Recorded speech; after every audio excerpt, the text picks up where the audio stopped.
Randomizer Nuzlocke can be one of the most challenging and exciting ways to play Pokemon. Give me a break! And today I'm making them even harder by using only bug types. Bug types, even in vanilla Pokemon, are considered one of the worst types, and this is due to their many weaknesses. So imagine how tough it's going to be when we have no idea what trainers will send out. For this run as well, I've randomized the movesets of every Pokemon, while also increasing the chance of powerful moves of the same type, meaning there is a good chance that any fire type we run into will have moves like Overheat or Flamethrower, making things even harder on our little bug. We are also playing with the hardcore rules, which most of you would know by now, but if you don't, I've left the rules in the description below. But with all that out of the way, let's jump into our new adventure. We start our adventure by opening a very special present from this community's Uncle Jim Tendo, which has a Ladian, Porygon Z, and a Groudon inside of it. And unfortunately, we will just have to leave the Groudon in the box because, you know, it's a bug monotype run, which is sad, but I guess we'll just have to take Ladian. We then battle our rivals, and honestly, our Ladian's moveset is looking pretty correct. And after stopping a domestic and forgetting to nickname our Ladian, we get given Pokeballs, and I start wandering the grass for another bug type. And we get super lucky as we find a Leavanny, one of the better bug types in the game, who we name Steven. And the randomizer has once again blessed us with an absolutely correct moveset.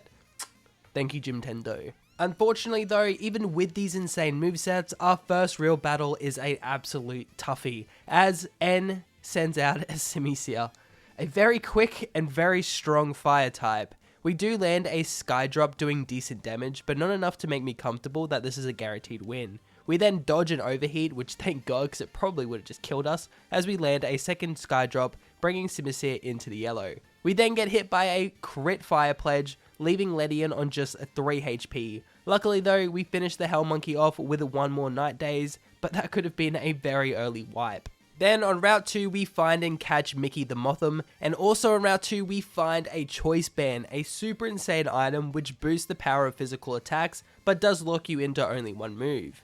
But with our new Choice Band, we easily defeat Bianca with 2 Mega Horns, and then Charon is also easily defeated thanks to Steven's raw power. I was feeling pretty confident for the first gym, but then the Tina incident. She starts with a Latios, who we do take out thanks to its psychic typing, but not without it doing severe chip damage to Mikey and Ladian. And like, that would have been really hard if it was like, I don't know, a steel type legendary. God damn it. Well, this is an issue. Ladian lands a pathetic Bug Buzz as a Flash Cannon brings it down to 11 HP. And since Ladian will die to another one and we're not doing much damage anyway, I switch into our anchor Steven, who tanks a decent amount from a Bullet Punch. Steven then hits a Mega Horn for, you know, okay damage, as Dialga retaliates with a Hyper Voice. We then hit a second Mega Horn, bringing Dialga down to a 3rd HP. But Steven was left on 7 HP from a Bullet Punch that turn, and I do decide to just stay in and pray that the AI is stupid and doesn't press Bullet Punch again as we are outspeeding as I click on Mega Horn. But sadly, it hits a Bullet Punch, killing our anchor and best Pokemon right before the first gym battle. Steven's sacrifice wasn't in vain though, as Mikey was able to finish off the legendary, claiming his new seed as the Time God. Thankfully though, Cress isn't much trouble at all as he leads with a Kakuna, who quickly feints to a Brave Bird from Ladian. Next is his Krabby, but 2 more Brave Birds finish it off, earning us our first badge. We then head into the Dream Yard, where we stop a second domestic, and then we also catch Fax the Venonat. And then we run into Charon, who completely sweeps our team with a combination of Smackdown and Brave Bird from Archeops, an insanely strong Rock and Flying type, which are both very strong against our team.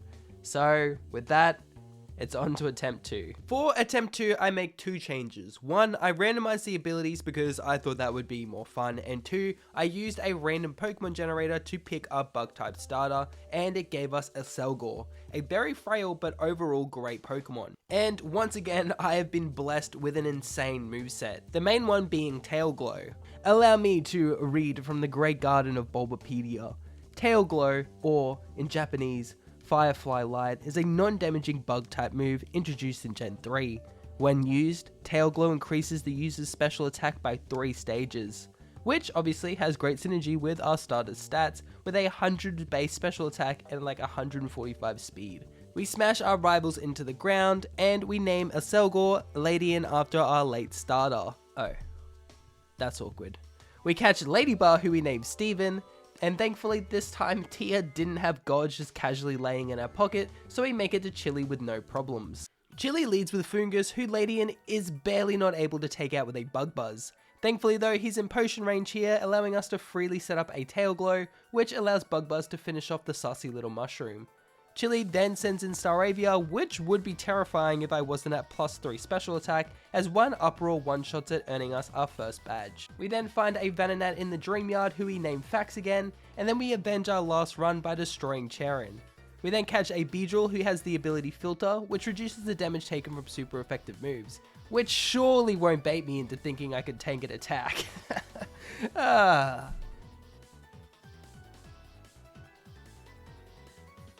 God damn it. Yeah, we lost Beedrill super early to the second gym leader. Thankfully though, Steven comes in and finishes off the Chatot with a bounce, and with that we have our second badge. With the second badge in our case, we head over to Pinwheel Forest to deal with the Plasma Invasion. More importantly though, we catch Cassie the Cascoon, who we evolve straight away into Dusthawks. Then after dealing with Team Plasma, we head over to Route 4 where we catch Turtle the Escavalier. And then after dealing with even more Plasma stuff, we are finally able to take on Berg. Berg leads with a Poliwhirl, who I grossly underestimate as it lands a Searing Shot, bringing Fax down to half HP as we land a soft U-turn, allowing us to bring in Cassie for free. We're pretty lucky as Cassie is able to tank a Searing Shot with just over half HP as we land a Seed Bomb, leaving this Fiery Frog on a slither of HP. I then go for a Silver Wind in an attempt to get an Omni Boost as Berg heals up. Unfortunately we didn't get the boost, and Cassie tanks one more Searing Shot with just 18 HP as her Seed Bomb crits, putting an end to the scariest Poliwhirl I've ever fought. Though it turns out Poliwhirl is the least of our worries as he sends out Young Mega, a terrifying Pokemon due to how I randomized it, as it's more than likely going to have a strong flying type move, so I just decided to sack Cassie for a clean switch here, but Young Mega starts charging up a Sky Attack as we land a very soft Foul Play. I decided to bring in Turtle on the Sky Attack, which actually ends up missing, so I decided to set up an Iron Defense on the next turn. But on the same turn, Young Mega uses a Tail Glow, giving it a +3 in special attack, making our defense boost pretty useless. And unfortunately, Turtle does have a pretty bad moveset, as we're getting completely outpaced by Young Mega's Bug Buzz, as our Shadow Sneak is doing pathetic damage. On the next turn, Young Mega shakes off another Shadow Sneak as it sets up a second Tail Glow, giving it max special attack. Young Mega then tries to use Worry Seed, but it fails as our Shadow Sneaks are now starting to add up. We land like a 5th Shadow Sneak, bringing it into the red, as it lands a massive Silver Wind, leaving Turtle on just 7 HP. And just to add salt to the perpetual wound, it gets an Omni Boost. Then Berg heals it back to full HP with a Hyper Potion, bringing us to square like -12, as now it's roided up and full HP. We are able to land 2 more Shadow Sneaks before Turtle gets taken out by the last Silver Wind. I then bring in Steven, who baits out the Sky Attack. Luckily though, since it outspeeds, its second turn of Sky Attack goes before we land, meaning we get to dodge the damage. Then we're able to land really decent chip into Young Mega. We're able to repeat that turn again, leaving Young Mega with less than a third HP and with paralysis. This then allows Steven to outspeed and save the run with the Chatter. Berg then brings in Larvitar, who Steven half-shots with a powerful Signal Beam, which also confuses it, causing it to hurt itself. This then allows Steven to cleanly take it out on the next turn with one more Signal Beam, earning us a very scary third badge, but not without losing our one and only tank. This might be a bit of a problem going up against Bianca, who leads with the little brother of last run's killer. Thankfully though, we are able to set up a Tail Glow as Archon's Rock Wrecker misses, which definitely would have killed. And with a +3 in special attack, Bug Buzz now is able to one-shot Archon. Next up is Seal, who we also one-shot, leaving just Mischievous, who barely lives a Bug Buzz and retaliates with a Sun-boosted Fire Punch, leaving Ladian on just 20 HP. And then after Bianca's potion spam, another Bug Buzz is able to finish it off, bringing us to Charon. Ladian though is able to set up a Tail Glow, allowing us to kill both Raichu and Plusle. I then switch into Steven for some reason, who is able to finish off Fungus with 2 Chatters, making these rival battles pretty easy. Before the next gym, we catch some extremely good team members in Andy the Leavanny and Jet the Scizor. We then have a cheeky date with N, who isn't pleased that we didn't offer to pay, but his team is hella weak and we're able to sweep right through it. And after that ass whooping, he gladly pays for our date, and with all that out of the way, we can finally take on Elisa. She leaves with Gabite as I start with our newly acquired Jet. Gabite lands a very soft bone club as Jet's bug buzz brings it just to above half HP. We then take an earth power and then take out the Gabite with a U-turn. I then bring in Andy as she sends out Murkrow. I bring Jet back in as Murkrow bounces into the sky, and on the next turn Murkrow lands on Jet, bringing him down to just 19 HP as our Stone Edge misses, making things pretty awkward. Since I don't want to lose our second Steel type, I bring in Steven as Murkrow bounces into the air again. I attempt to dodge the damage with a bounce of my own, but Murkrow outspeeds, landing on Steven, one-shotting him. I then bring in Cassie, who gets a free turn as Murkrow uses Worry Seed, changing our ability to Insomnia as we land a Silver Wind. It unfortunately doesn't look like a 2-hit KO as Murkrow once again bounces into the air, causing our win to miss. Cassie then gets one-shot by the second turn of bounce. But with her chip damage, I'm confident that Ladian can finish off this wannabe pimp, and I'm right as a Bug Buzz finishes it off.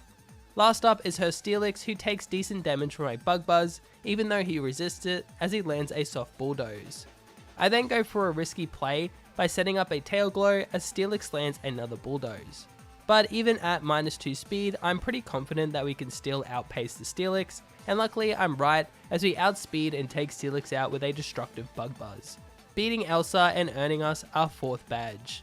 Though the run does continue, may we take a moment of silence for our fallen soldiers. We then sweep Cheren again, cross a beautiful bridge, catch a Shuckle, crush Team Plasma again, catch a Fortress, evolve Fax, and then finally take on Clay. Clay starts off with a Mawile who Jet can't touch, so I use a U-turn, bringing in Andy, as Mawile just uses Splash. Mawile then uses Shift Gear as Andy's Circle Throw leaves it on just 1 HP, but this forces him to switch into Ferrothorn, who misses a Metal Claw on the next turn as our Circle Throw does pretty little damage but brings it his Boldore. I decide to switch out into Jet, who avoids a Rock Throw on the switch. We then take out the Boldore with 2 Metal Claws, one of which gives us an attack boost. Clay then brings out his Ferrothorn, who walls Jet pretty hard, but thanks to an attack boost from the Metal Claw, we are doing decent damage while not taking too much in return. I then land a Bug Buzz, which looks like it's doing the same amount of damage. And now I'm pretty confident Ferrothorn is arranged for a U-turn kill. And thankfully I'm right, as we take it out and bring Andy back in, who is able to finish the battle off with 2 more Circle Throws. For once, that wasn't a stressful gym battle. Sadly though, Chargestone Cave claims a victim as we lose Shuckle to a random trainer's Darmanitan, who kills our poor little boy with a V-Create. Luckily though, we also catch Cade the Crustle, replacing our Bug and Rock type. We then catch a Wurmple in the tower who evolves into Silcoon and then into Beautifly. And our team is now looking super solid, so I think it's time to take on Skylar. She leads the battle off with a Beautifly, and since I know it has flying moves, I switch Ladian out into Cade, who shakes off a weak Drill Peck and then one-shots Beautifly with an Ancient Power. Next up is Octillery, so I'm forced to bring in Andy, who resists its stab moves. Our Excessor then leaves it barely hanging on to life as it fails Synchronize. Skylar then wastes all our potions on Octillery as we're still able to finish it off with an X-Scissor. Skylar then brings out Galvantula, so I bring in Jet, who tanks a pathetic Twin Needle. We then get hit by a less pathetic Fusion Bolt as Jet misses a Stone Edge. We can't be crit since Jet has Battle Armor, meaning it's safe to stay in and fire off a second Stone Edge, which actually lands this time, winning us another death-free gym battle. We then run into Cheren, who challenges us once again because that's just how he says hello, I guess. But we set up a Tail Glow with Ladian on his Jolteon as it paralyzes us with Thunder Wave, which will hinder our sweep potential. Or it would if he didn't cure it for us by using Smelling Salt. Fuck, it's a weird name. Which does double damage, but in return we aren't paralyzed as a Bug Buzz one-shots Jolteon. Next is his Cryogonal, who does actually tank a Bug Buzz, but thankfully it doesn't go for an attacking move as another Bug Buzz finishes it off. From here, it's an easy sweep as we just spam Bug Buzz throughout the rest of his team. His first Pokemon is an Iranidos, who Jet puts into the ground with a swift Stone Edge. Next up is Machamp, who Jet outspeeds, landing a U-turn for chip damage, and so we can bring in Beautifly, who can tank the incoming Battle Throw with ease. And after shaking off his weak attack, Beautifly is able to outspeed and land a crit Aeroblast, overkilling the Machamp. And then next is Giraffe, but we bring Forest in, who takes it out with 2 X-Scissors. That was probably our easiest gym battle yet. Team Plasma is causing more trouble, so we run off to stop them, but before that we catch Peter the Venipede, who we evolve into Scolipede and add to the team. We then climb the tower, blasting through any grunts in our way, and as a reward I get to watch one of my favourite cutscenes in Pokemon. I mean, it looks so good. Considering this was on the DS, it's amazing. Better than some of the 3DS scenes, that's for sure. We then deal with some more story points, but eventually we make our way to Iris. But honestly, this battle was super easy, as we both start with Ladian, and since I'm confident we can take a hit, I set up a Tail Glow as she uses a defense order. I'm then able to set up a second one, bringing us to +6 as she goes for a second defense order. I then hit a hard Uproar, bringing Ladian down below half, allowing another Uproar to take it out next turn. Iris then brings in Virizion, who fakes out Ladian, which calms us down, meaning we aren't locked into Uproar anymore. So with that, we outspeed on the next turn and one-shot the legendary Pokemon with another Bug Buzz. Then last up is a Samurott, but it too falls to a single Bug Buzz, and with that, we are in the endgame. The last rival battles weren't all that interesting, so let's just head straight to Victory Road, where we catch Harry the Heracross, and then we clear out Victory Road and it's time to take on the Elite Four. And here, I'll let you guys have a quick look at the team I decided to bring into the league.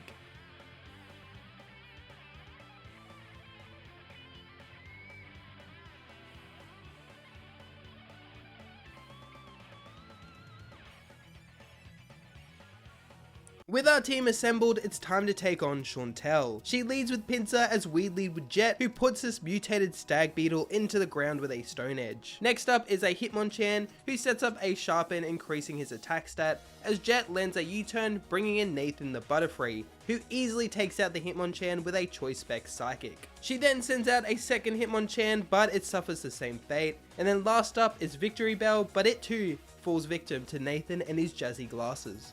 Next up is Grimsley, who starts with Hypno, who Jet sends back to Chris Hansen with an attack order. This, however, brings out Ninetales, a fast and powerful fire type. And honestly, I don't really see an out here without losing a good portion of our team. I start off by sacrificing Forest to the Fire God, who burns him to a crisp with an Overheat. The only good news here is that it's now at -2 special attack, which might give us a slight chance. I then bring in Harry the Heracross, who outspeeds Ninetales and lands a Fighting Gem boosted Sacred Sword, which barely is it enough to take out the Nine-Tailed Devil, as it retaliates with a Blaze Kick, which I thought we could live due to Ninetales' mediocre attack stat, but it gets a crit, taking Harry out. Knowing Grimsley is going to heal here, I bring in Jet, who attempts to hit a Stone Edge as Ninetales is brought back to full HP. And Jet does connect, but once again Ninetales barely hangs on.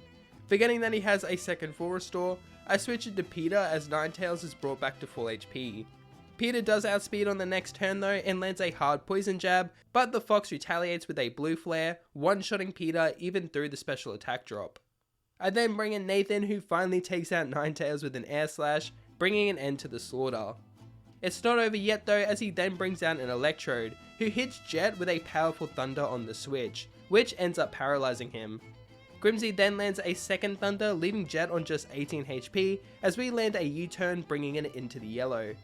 I then bring in Nathan, who sidesteps a Thunder and finishes Electrode off with a Signal Beam. But then last up is a Milk Tank, who Nathan easily puts down with 2 Signal Beams. We finally beat Grimsley, but not without losing half of our team. Hopefully these 3 will be enough to beat the rest of the Elite Four. Well, there's only one way to find out, and that's by taking on Marshall, who is a lot easier than Grimsley. He starts the battle off with a Hitmonlee, as we lead with Fax. And we get to set up a Quiver Dance as Hitmonlee just lands a Leer. It's then baited into just spamming Leer thanks to our Quiver Dance boost, so we're able to get up to +4 special attack and speed. And with that, a Sludge Wave is able to one-shot the Hitmonlee. Next up is Starmie, but obviously a super effective Bug Buzz takes it out. Throw comes in next, but thanks to our boost, a Sludge Wave one-shots it as well. He then sends in his own Heracross, who also falls to a single Sludge Wave, and with that, Fax has successfully swept Marshall. We then wake up the Sleeping Beauty Caitlyn, and she leads with a Ordino, who I thought would be easy to set up on, so I go for a Quiver Dance, but Ordino hits a pretty hard Double Edge, leaving Fax with just above half HP thanks to our Black Sludge. I then use Recover to try and fish out a weaker attack, but it just lands another Double Edge. I decide to use one more recover, and this is so Ordino takes a bit more recoil damage from the double edge, allowing me to comfortably take it out the next turn with a sludge wave. And then she brings out Bastiodon, a rock steel type, which is a very good defensive typing against our team. And if it has any rock type moves, we're probably going to wipe here. I stay in with Fax though, who lands a pretty decent bug buzz considering it 4 times resists the attack, as all it does is rock polish, increasing its speed. We then land a second bug buzz as it just sets up another rock polish. Then our third one leaves Bastiodon in the red as it once again sets up a rock polish, bringing it to max speed. I know Caitlyn will heal here, so I set up another quiver dance. I then set up a third as Bastiodon misses a Metal Claw. And then even with the boost, Fax still isn't able to half shot Bastiodon as it lands a Metal Claw in retaliation. I set up one more quiver dance to avoid bringing Bastiodon back into potion range as it just lands another Metal Claw. And finally, one last bug buzz finishes it off, and then this brings in another very spooky Pokemon, an Infernape. Thankfully though, we outspeed it and one-shot it with a Sludge Wave. Last up is a Victory Bell, but one more Sludge Wave finishes the battle off, and with that, Venomoth has successfully saved the run. While in End's Castle, we gain access to a PC, and I don't know if this is cheating or not, but I use it to replace our fallen comrades. Let me know in the comments if this is against the rules, but to be honest, I don't think we could take on essentially 2 champions back to back with only 3 Pokemon. And with that, it's time to take on N, who leads with a Lugia as we lead with Ladian. I start the battle by setting up a Tail Glow. I feel safe doing this since we actually have a Focus Dash on, meaning we can take at least one move. But luckily, Lugia uses Hurricane, which has awful accuracy in the sun, causing the move to miss. With my Focus Dash intact, I set up a second Tail Glow as Lugia misses yet another Hurricane. Unfortunately, Lugia has really good special defense, so it's able to live a Bug Buzz. But fortunately, it misses a third Hurricane. This allows us to finish it off with one more Bug Buzz on the next turn, and then sends out yet another fast fire type in Typhlosion. But Ladian outspeeds and one-shots it. Next up is N Slowking, but it also falls to a super effective Bug Buzz. But then Chandelure joins the battlefield, who comfortably lives a Bug Buzz and lands a hard Shadow Ball. I decide just to sack Ladian here as we fire off one last Bug Buzz, as our starter is killed by a rogue Shadow Punch. Rest well, buddy. I bring in Cade, who gets outsped and is left with just 25 HP after tanking a Shadow Ball, but he's able to land a Stone Edge, taking out the Ghostly Menace. This then brings in Hitmonlee, so I bring in Nathan, who is able to tank a Dynamic Punch. Thankfully, Nathan is able to break through the confusion and one-shots Hitmonlee with a Psychic. Next up is a Togekiss, so I bring in Jet as it uses Defog. It then lands a second Defog as it barely lives a Stone Edge from Jet. It finally attacks, hitting a weak Mist Ball as Jet's Steel Wing finishes it off, winning us the battle. But it's not over yet as we still have to take on Getsus. He leans with Klinklang, and since Ladian is dead, I'm forced to switch straight away, so I bring in Andy as Klinklang lands a Metal Sound. Klinklang then lands a second Metal Sound as our Circle Throw drags out a goddamn Latios. So I bring Jet back in, who is able to tank 2 Dragon Pulses and take out the Latios with an attack order. Next up is Aggron, another Steel Rock type, so I stay in with Jet to land a Steel Wing, which does about a quarter of its HP as it takes out our Maverick with a Head Smash. But thanks to the recoil, we're able to bring in Nathan and finish it off with a Specs Fiery Dance. We did crit, but I don't know if that really mattered. We also get a +1 in special attack, meaning Vanillux is a guaranteed kill with another Fiery Dance. His weakened Klinklang is also no match for Nathan's Fiery Rampage as we gain another +1 in special attack. Nidoqueen then comes out, but it bathes in our fire, but only retaliates with the charm, allowing us to take it out with some more killer dancing. And then last up is an Ordino, who does also survive a Fiery Dance, but it sets up a Wish. Getsus then uses a full restore, but with a crit Fiery Dance we're able to secure the win, becoming the bug hero of Unova. I hope you guys enjoyed my attempt at a Pokemon Black Hardcore Randomizer Nuzlocke using only bug type Pokemon. If you guys did enjoy the video, make sure to hit that like button and subscribe for more. We're going to be doing a Black 2 Hardcore Nuzlocke next week as well, so stay tuned for that if you're interested. If you want another video now though, check up on the screen above and there should be 2 videos recommended for you now. Anyway guys, have a lovely day, stay safe out there,